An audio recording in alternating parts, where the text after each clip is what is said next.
Saya anak buahnya Prabowo, dan Prabowo sudah perintahkan kita hadapi korupsi, apapun risikonya.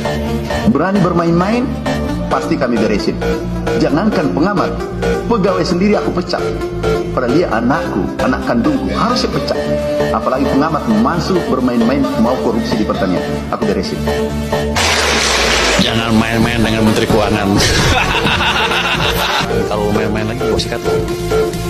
Kalau kalian melakukan perbuatan, ya, pidana apapun, apalagi korupsi, saya tidak akan peduli siapa kalian.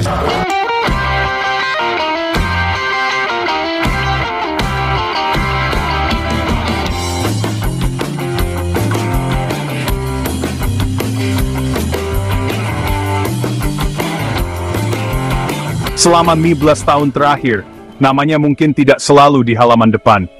Tapi jejak digitalnya tercatat abadi. Inilah Purbaya, Menteri Keuangan yang kini memegang kas negara di era Prabowo. Pertanyaannya, apakah dia pembersih yang kita harapkan? Apakah kebijakannya benar-benar meluruskan kesalahan negara? Atau jejak digitalnya justru mengungkap hubungan kompleks dengan Jokowi, Luhut, dan Bahlil? Kita telusuri jejaknya. Layar berkedip menampilkan data yang rusak. Glitch. Seperti itulah jejak digital Purbaya selama 15 tahun terakhir. Sebuah mosaik informasi yang kadang jelas, kadang kabur. Namanya muncul di ribuan arsip berita. Ia disebut dalam laporan keuangan negara yang tebal. Ia hadir dalam rapat-rapat penting yang menentukan nasib uang rakyat. Jejak digital ini adalah peta yang bisa kita telusuri untuk memahami perannya. Kisah ini bukan tentang menghakimi. Ini adalah upaya merangkai fakta-fakta yang tersebar di dunia maya. Sebuah investigasi sederhana atas jejak seorang pejabat penting. Perjalanan ini dimulai dari satu pertanyaan besar. Pertanyaan yang sering berbisik di ruang-ruang diskusi publik. Apakah Purbaya adalah sosok pembersih? Seseorang yang datang untuk merapikan carut-marut birokrasi dan anggaran? Ataukah ia hanya bagian dari sistem yang sudah lama berjalan, roda gigi dalam mesin kekuasaan yang terus berputar? Siapapun pemimpinnya, jejak Purbaya tidak muncul tiba-tiba. Ia dibangun selama lebih dari 1 dekade.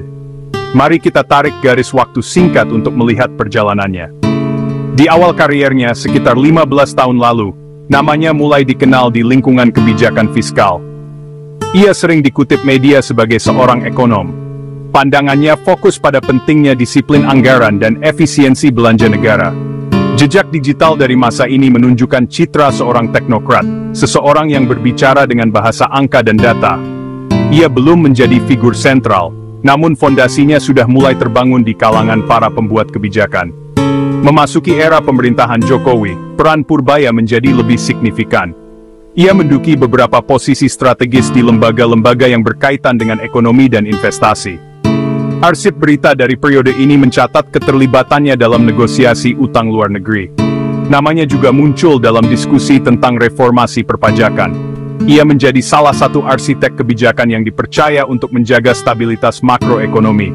Di sini, jejaknya mulai bersinggungan dengan proyek-proyek besar, memastikan agenda pembangunan berjalan sesuai rel keuangan, meski dengan menambah utang. Lompatan terbesar terjadi saat transisi ke era Prabowo. Purbaya dipercaya memegang posisi jauh lebih kuat, otoritas langsung atas kas negara, sebuah amanat yang sangat besar. Jejak digital masa ini dipenuhi berita kebijakan. Media menyorotinya sebagai figur kunci. Setiap langkah dan pernyataan diawasi serta dianalisis.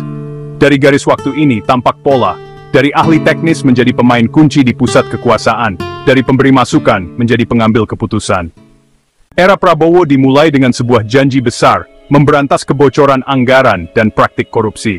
Purbaya sebagai orang kepercayaan ekonomi, mengemban tugas itu. Ia sering berbicara tentang pembersihan. Jejak digital mencatat pernyataannya di berbagai media. Ia berjanji menyisir pos-pos anggaran tak efisien. Program yang menghamburkan uang akan dievaluasi ulang. Narasi ini disambut harapan besar. Bukti digital awal muncul, pemangkasan rapat dan perjalanan dinas, alokasi ke prioritas. Dokumen menunjukkan pergeseran dana. Prioritas seperti ketahanan pangan dan pertahanan ditingkatkan. Namun jejak digital juga merekam suara-suara kritis. Pertanyaan, apakah pemangkasan ini menyentuh akar? Sebagian pengamat menilai pemotongan baru menyentuh kulit, sementara proyek raksasa serta belanja barang jasa bernilai besar patut disorot. Apakah ini gebrakan nyata atau simbolis? Tantangan, konsistensi dan cakupan, perbaikan pengadaan, transparansi kontrak. Jejak digital akan merekam setiap kebijakan berikutnya. Untuk kini, klaim pembersihan masih tahap awal. Publik menunggu reformasi struktural nyata, bukan kosmetik anggaran. Data ke depan di hakim sesungguhnya. Kata-kata bisa menipu, tapi angka jarang berbohong. Untuk mengukur dampak, lihat data APBN. Bandingkan indikator sebelum dan sesudah ia memegang kendali penuh. Tampilkan bar chart, defisit, debt to GDP, rasio pajak pertama, defisit anggaran. Di akhir era sebelumnya tinggi karena pandemi. Purbaya berjanji menekannya bertahap. Data awal penurunan kecil, ekonom mengingatkan faktor eksternal seperti harga komoditas berpengaruh. Indikator kedua, utang pemerintah, isu sensitif. Jejak digital menunjukkan penarikan utang baru. Purbaya, utang produktif untuk proyek strategis. Namun rasio terhadap PDB masih naik, walau perlahan, memicu perdebatan generasi. Indikator ketiga, rasio pajak, kemampuan negara mengumpulkan pendapatan. Target lewat reformasi administrasi dan penegakan, data awal naik tipis, masih di bawah target dan tetangga. Menekan defisit sambil biayai prioritas, menaikkan pajak sambil jaga iklim investasi. Jejak angka tak memberi jawaban hitam putih. Ini proses berjalan, ada perbaikan, ada keterbatasan.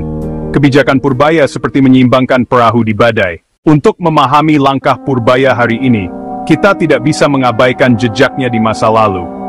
Era Jokowi adalah panggung penting.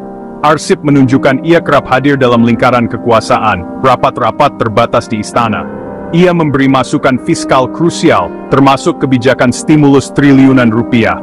Jejak kolaborasi ini penting, menunjukkan pemahaman birokrasi dan dinamika politik tingkat tertinggi. Ia beberapa kali mendampingi pertemuan dengan investor asing, bagian dari wajah ekonomi Indonesia sebelum era Prabowo. Pertanyaan, sejauh mana kebijakan era Jokowi memengaruhi langkahnya kini? Beberapa keputusan tampak kontinuitas, hilirisasi, infrastruktur. Jejak ini memunculkan spekulasi dan juga jejak kontroversi, utang, alokasi proyek tertentu.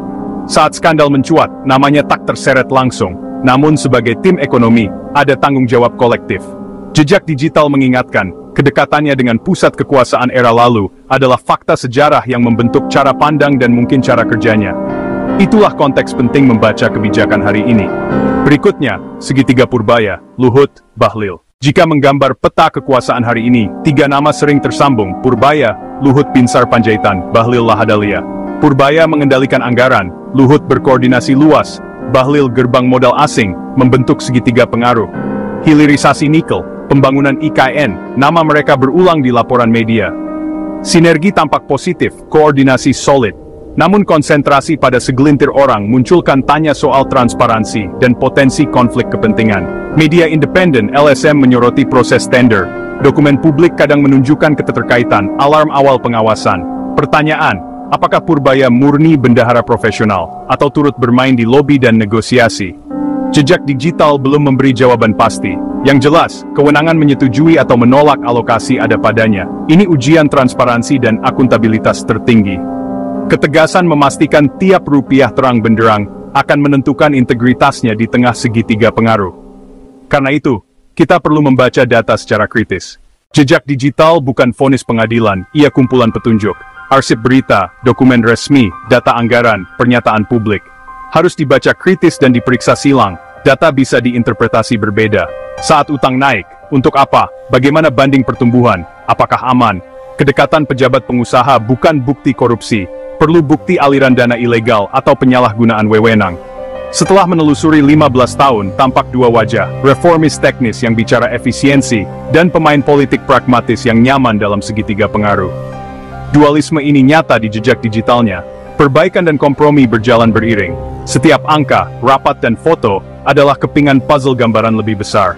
Peran publik, menuntut transparansi, mendukung investigasi independen, dan mengawasi tanpa henti. Mari terus mencari bukti, terus bertanya dan menuntut data lebih terbuka dari pemerintah. Sumber singkat, Arsipted Teen VDA 2010 dokumen APBN LKKPP, laporan LSM, siaran persmi, sel di Titans Aparters.